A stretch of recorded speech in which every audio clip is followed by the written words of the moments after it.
How important is history? And what are the parallels between Reagan stealing Carter's debate prep book and Trump taking stolen Democratic strategy data on Michigan and Wisconsin, among other things? I want to start with a piece that Mark Sumner wrote for the Daily Kos. It was an interesting little piece of history that I was unfamiliar with, or with which I was unfamiliar, which was that prior to the Civil War, in the years leading up to the Civil War, or in the year leading up to the Civil War, there was actually a lot of support in the North for the South simply seceding, separating itself from the Union and going its own private way. In fact, had it been put to a vote, it probably would have been approved, because the Southern plantation owners, slaveholders, had been waging a campaign in the North, a PR campaign through the Northern newspapers, had been waging this campaign to convince largely white Northern workers, working people, working class people, that if slavery was ended in the South, that the North would be flooded with freed slaves who would want to take their jobs and would work for cheaper than those people were working for. And so the white workers in the North were like, hey, let the South go, but have them keep the slaves down there. And as Mark Sumner, and I didn't realize this, as Mark Sumner, as I've mentioned before, the Civil War is not something, I'm really good on Revolutionary Era history, but the Civil War is an area that I'm certainly no scholar of. But Mark Sumner says that all changed with Sumter, which was, the first shots of the Civil War. And he said the South opened fire and shot themselves. At that point, Ulysses S. Grant, who became the great Northern general during the war and then later became president of the United States and authored a remarkable history of the United States in the process, although he struggled throughout his presidency with his alcoholism. Anyhow, Ulysses S. Grant said there are but two parties now, traitors and patriots. And I want hereafter to be ranked with the latter, and I trust the stronger party. That would be the patriots. And which is the title of Mark Sumner's piece in Daily Kos. There are but two parties now, traitors and patriots. And I think it's spot on. So let's step into the Wayback Machine, back to 1980. There was one debate in the 1980 election. Ronald Reagan only agreed to one debate with Jimmy Carter. He couldn't get out of it. His handlers were reluctant to have even one debate. They didn't even want to have one debate because Reagan was not that bright. And it's not that he was stupid. I mean, he was competent, and he was very good at memorizing lines. But they were just concerned that Jimmy Carter would eat his lunch. I mean, Jimmy Carter was the sitting president of the United States. He knew policy inside out. Reagan had been, a TV actor and a movie star and had been governor of California for a while, but and all that changed. Well, it didn't. I mean, they ended up with scheduling this one debate. It was October 28th, 1980, which was, 2 weeks before the election. So the stakes were really high. I mean, really high.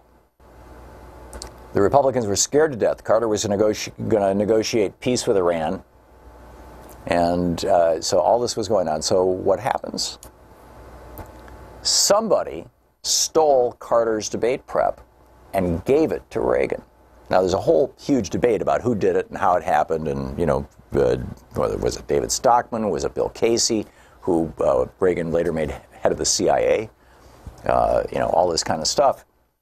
But you can actually find in Stockman's files and in the Reagan Library at Stanford University's Hoover Institute, not the Reagan Library, but the campaign archives, you can actually find hundreds of pages of documents from the Carter campaign.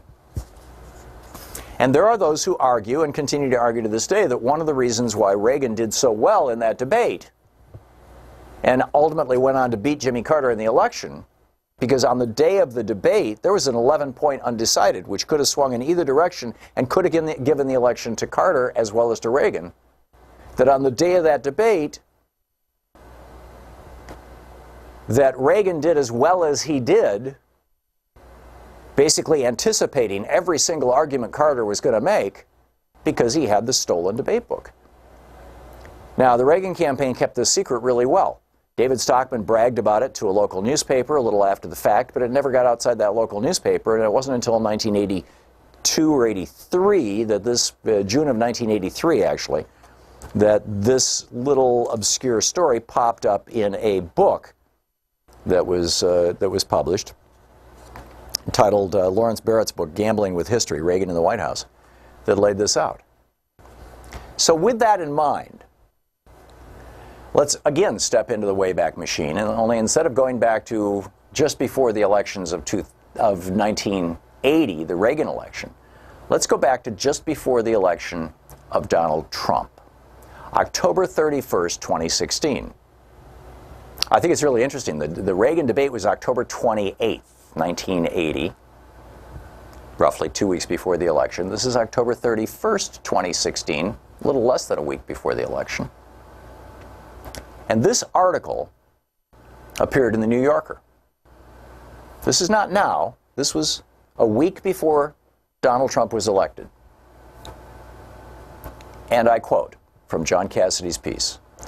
According to the polls, Donald Trump has been trailing Hillary Clinton badly in Michigan and Wisconsin for months.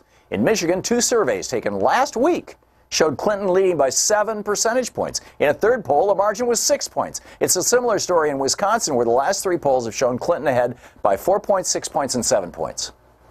Why then, writes John Cassidy in the New Yorker, wondering, why then, with just 1 week left before Election Day, is Trump campaigning in those 2 states?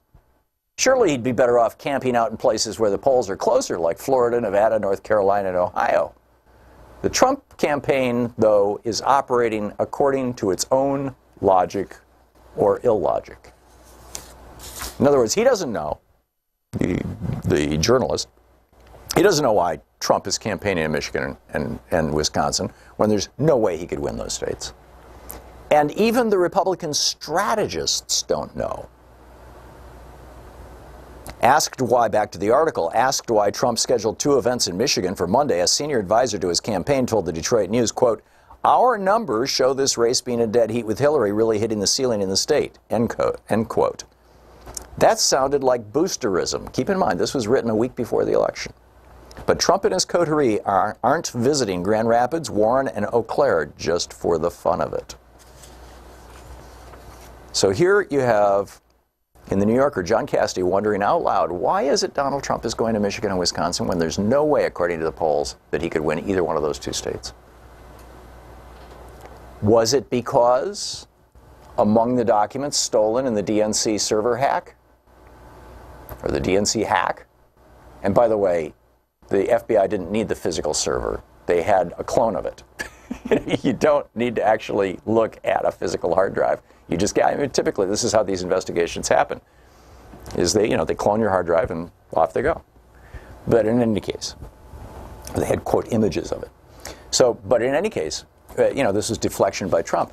But one of the things that was stolen, just like the Reagan campaign stole Jimmy Carter's debate prep, in this case, this Russian invasion of the DNC stole the Democratic Party's data on 500,000 voters, on specific strategy.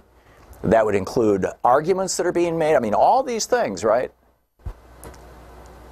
And it looks like it had to do with Michigan and Wisconsin.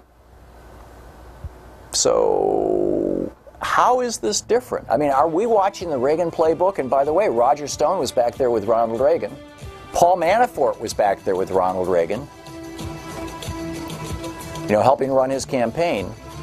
Are we watching this just like, or did we watch, rather, a year and a half ago, did we watch the Reagan's theft of the election just get repeated by Trump's theft of the election? In this case, using material stolen by the Russians?